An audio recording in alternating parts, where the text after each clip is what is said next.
नमस्कार। आप देख रहे खबरों की दीवार थ्रीजीवाल। मैं हूं मनीष जायसवाल और इस वक्त मौजूद हूं राजधानी रायपुर में।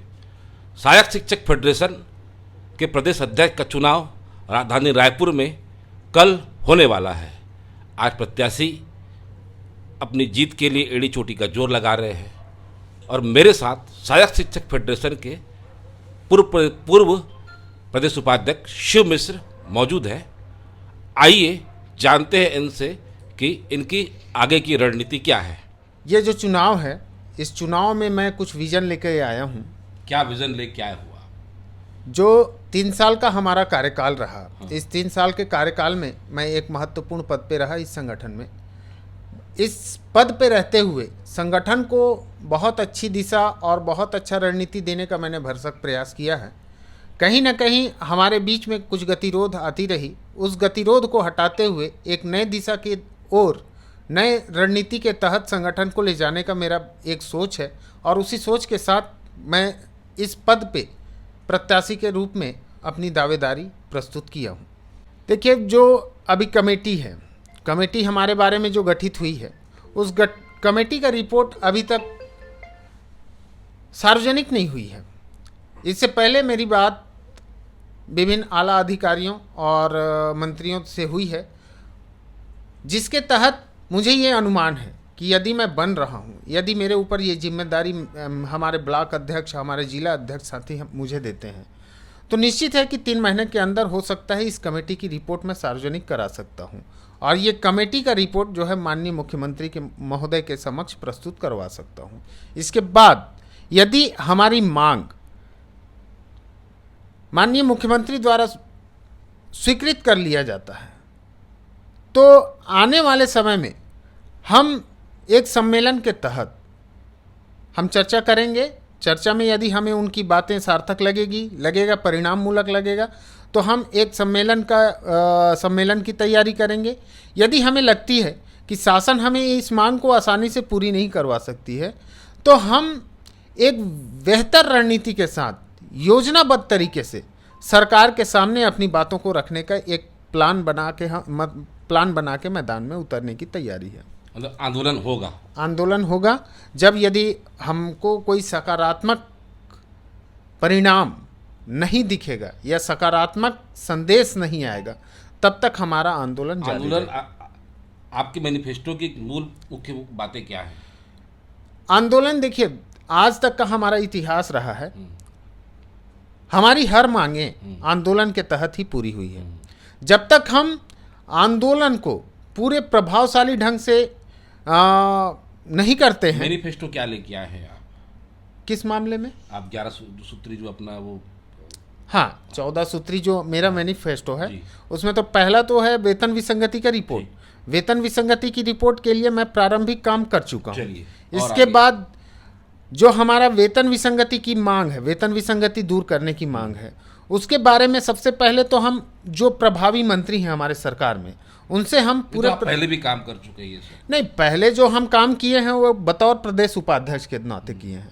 अब जब हम दमदारी से बात रखेंगे। अब जब हम प्रदेश अध्यक्ष बनेंगे तो उसी बात को हम दमदारी से रखेंगे। दूसरा क्या है आपको? और दूसरी बात यह है, जैसे आप सरगुजा में देख रहे हैं, पूरे प्रदेश में एकमात्र सरगुजा जिला है जो एरियस के मामले में पंचायत विभाग में जो हमारा संविलियन से पहले का जो लंबित एरियस था, वो पूरे प्रदेश में एकमात्र सरगुजा जिले में भुगतान शुरू हुआ। रह लिए वहाँ सरगुजा में दिला दिए, तो बाकी जिलों में नहीं क्यों नहीं हो पाया? देखिए, बतौर प्रदेश उपाध्यक्ष मैंने जो वहाँ रणनीति अपनाई, जो मैंने वहाँ योजना बनाया, उस योजना की सूचना मैंने सभी लोगों को दी कि मैं इस मांग के संबंध में, इस समस्या के संबंध में मैं ये रणनीति सरगुजा में अपना रहा हूँ। तो 10% मिला है? हाँ, 20% मिला है हर ब्लॉक में। अच्छा। अभी जहाँ नहीं मिल रहा था वहाँ शुरुआत हो गया और उसके बाद अगले किस्त के लिए, मतलब जो बच गया है, उसके लिए प्रयास चल रहा है। मतलब जल्द ही उसका आपके लिए, सभी शिक्षकों के लिए एक एरियस बड़ा मुद्दा रहेगा। एरियस बड़ा मुद्दा रहेगा। इसके बाद देखिए, 2019 में मेरा ट्रांसफ़र हुआ था और प्रशासनिक ट्रांसफ़र एक पदाधिकारी का हुआ था और उस प्रशासनिक ट्रांसफ़र से हमारे पदाधिकारियों को कैसे बचाना है, इसका मुझे पूरा अनुभव है और इसके बारे में मैंने संगठन के समक्ष रखा भी था कि आने वाले समय में जब ट्रांसफ़र पर बैंड खुलेगा तो हमारे बहुत सारे पदाधिकारी इस ट्रांसफ़र से जो है पीड़ित हो सकते हैं, इसलिए हमें ऐसा काम कर लेना चाहिए। क्या काम था इसमें? क्या था कि एक मार्च होता है, मार्च वित्तीय वर्ष होता है, वित्तीय वर्ष का अंतिम समय, उससे पहले सामान्य प्रशासन विभाग को एक आवेदन देना होता है मान्यता के लिए। मान्यता वाली बात, मान्यता ले लेना था आपको। मान्यता लेना था, लेकिन हमारे संगठन द्वारा मान्यता के बारे में किसी प्रकार से प्रयास नहीं किया गया। चूंकि मैं एक प्रदेश उपाध्यक्ष था और प्रदेश अध्यक्ष और सचिव होते हुए सामान्य प्रशासन विभाग को मेरे द्वारा आवेदन देना कतई मतलब उचित नहीं था, इसलिए मैं उस मामले में कोई पहल नहीं कर पाया। यदि आज जिस हिसाब से मैं चुनाव लड़ रहा हूँ, जिस मुद्दों को लेकर चुनाव लड़ रहा हूँ, मैं पहले भी बोल चुका हूँ कि चुनाव मैं पद के लिए नहीं लड़ रहा हूँ। जो अभी तक 3 साल से हमारे साथ जो अन्याय हुआ है, 3 साल से हमारे मांगों के संबंध में कोई विचार नहीं हुआ है, कोई सार्थक पहल नहीं हुआ है, इसी को मैं पूरी तरह से, मतलब आपका कहना है कि आप पूरी ताकत लगा नहीं पाए। हाँ, एक बतौर प्रदेश उपाध्यक्ष कभी भी पूरी क्षमता के साथ कोई भी काम नहीं कर सकता और नहीं कर सकता, कर ही नहीं सकता, क्योंकि अगली और क्या आपका एजेंडा है? अगली मेरी जो 17 सूत्रीय घोषणा पत्र है, उसमें जो है प्रमुख बिंदु, एक तो कमेटी की बात हो गई, दूसरी बात वेतन विसंगति दूर करवाने के बारे में जो पहल हो गया। अब वेतन विसंगति को दूर करवाने के मैंने 3 विकल्प भी दिए हैं, तीनों विकल्प हैं। तीसरी बात जो है, हमारा जो पदाधिकारी हैं, जब भी ट्रांसफ़र का बैंड खुलता है तो प्रशासनिक स्थानांतरण से बहुत ज़्यादा पीड़ित हो जाते हैं, उनको उससे बचाना है। तीसरी बात, देखिए, जो नेतृत्व करता होता है उसको अपने पदाधिकारियों को बचाते हुए अपने मांगों के लिए लड़ना होता है। जब आप अपने पदाधिकारियों को नहीं बचा सकते हैं तो आने वाले समय में इतनी बड़ी संख्या है हमारे साथ, उनके साथ अगर कुछ हो जा रहा है, कोई कार्रवाई हो रही है, तो उनको आप कैसे बचाएंगे? बतौर उपाध्यक्ष आपका 3 साल कार्यकाल कैसा रहा? देखिए, बतौर प्रदेश उपाध्यक्ष 3 साल मेरी जितनी क्षमता थी मैंने भरपूर प्रयास किया उसके लिए। और जहाँ तक, जैसे आप हड़ताल अवधि का वेतन, आप उसके गवाह भी हैं। हड़ताल ने आपने सार्थक पहल की। हाँ, बतौर प्रदेश उपाध्यक्ष जब हमारे पूरे सहायक शिक्षक परेशान थे कि हमारा हड़ताल अवधि का वेतन नहीं मिल रहा है, सरकार द्वारा 5 जनवरी तक भुगतान करने का आश्वासन भी दिया गया था, उसके बाद भी भुगतान नहीं किया गया। सरगुजा से आप आते हैं, मंत्री से मिल के आए हैं जी, एक मंत्री से मिल के आए, क्या कहा उन्होंने? नहीं, आज हमारा जो सरगुजा स्थानीय समस्या है, सरगुजा में थोड़ी बहुत अभी पदोन्नति के मामले में भी समस्या आ रही थी। कुछ हमारे जिले, पदोन्नति भी आपके एजेंडे में शामिल है एकदम? पदोन्नति देखिए हमारे एजेंडे में शामिल नहीं है, लेकिन अगर गवर्नमेंट जो चीज़ दे रही है और उसमें अगर हमारे किसी भी साथी का अहित हो रहा है या किसी के साथ भेदभाव हो रहा है या किसी के साथ गलत हो रहा है, तो उसके लिए हमको उसके साथ खड़ा होना हमारा जो फर्ज है। और अगर कहीं भी किसी के साथी के साथ गलत हो रहा है तो हम उसके साथ खड़े रहेंगे। अब पदोन्नति भी हो रही है, अगर उसमें कोई अड़चन आ रही है तो एक पदाधिकारी होने के नाते मेरी नैतिक जिम्मेदारी है कि मैं उनके लिए पहल करूं। जीत के लोग कितने आशान्वित हैं? देखिए, मैं चुनाव जीतने के लिए नहीं लड़ रहा हूँ, सीखने के लिए लड़ रहा हूँ। यदि मेरी बातों से हमारे अभी तक मैंने जितना संदेश दिया है हमारे सहायक शिक्षक साथियों को, हमारे मतदाता साथियों को, यदि उन्हें मेरी बात अच्छी लगती है, 3 साल का मेरा जो कार्यकाल रहा है, इस 3 साल में मैंने अपने रणनीति के तहत, अपनी योजनाओं के तहत हमारे सरगुजा में बहुत सारा परिणाम भी दिला चुके। एक समय था कि हमारा जो सरगुजा था वो समस्या ग्रस्त सरगुजा था, मतलब जिला था, और उस जिले में इतने दिनों में हमने सारी समस्याओं को मॉडल बना दिया। अच्छा, चलते चलते आपके विरोधी कह रहे हैं कि सीयू मिश्रा अगर चुनाव हार जाएंगे तो फेडरेशन छोड़ देंगे, इसमें क्या सच्चाई है? नहीं, फेडरेशन छोड़ने का सवाल नहीं होता है।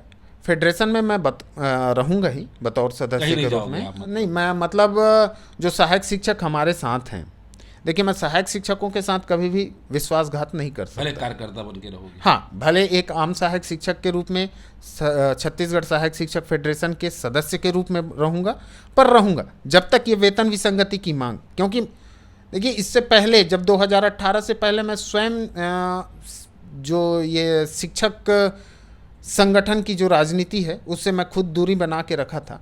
लेकिन जैसे ही हमें ये ज्ञात हुआ कि हमारे वेतन में भारी विसंगति है, तो उस विसंगति को दूर कराने के लिए छत्तीसगढ़ सहायक शिक्षक फेडरेशन में हम शामिल हुए थे।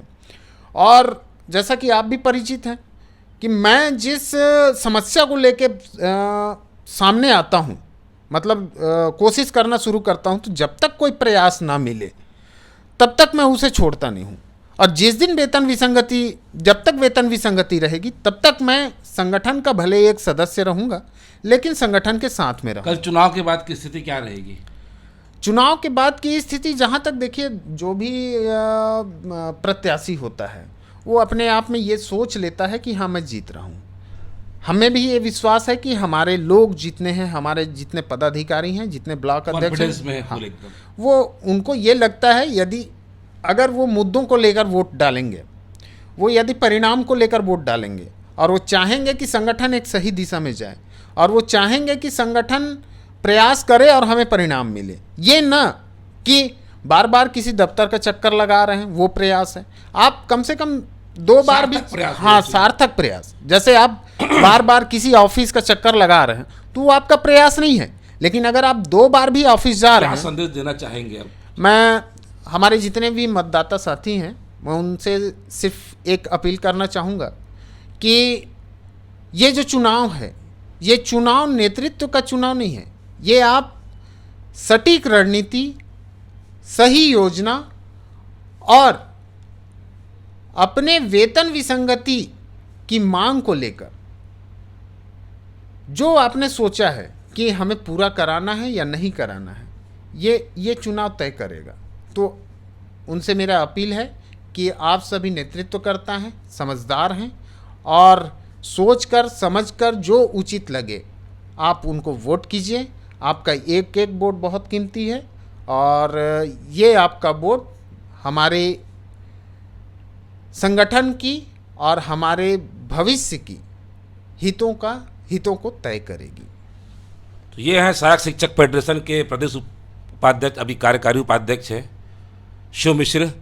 सरगुजा से आते हैं, उदयपुर से आते हैं, सरल सौम्य छवि के लिए जाने जाते हैं। सोशल मीडिया में इनके नाम का डंका भी बजता है, काफ़ी एक्टिव है सोशल मीडिया में। आज बस इतना ही। हमारी खबर अगर आपको अच्छी लगे तो लाइक, सब्सक्राइब और शेयर जरूर करें। सीजीवाल से मनीष जायसवाल की एक रिपोर्ट। धन्यवाद।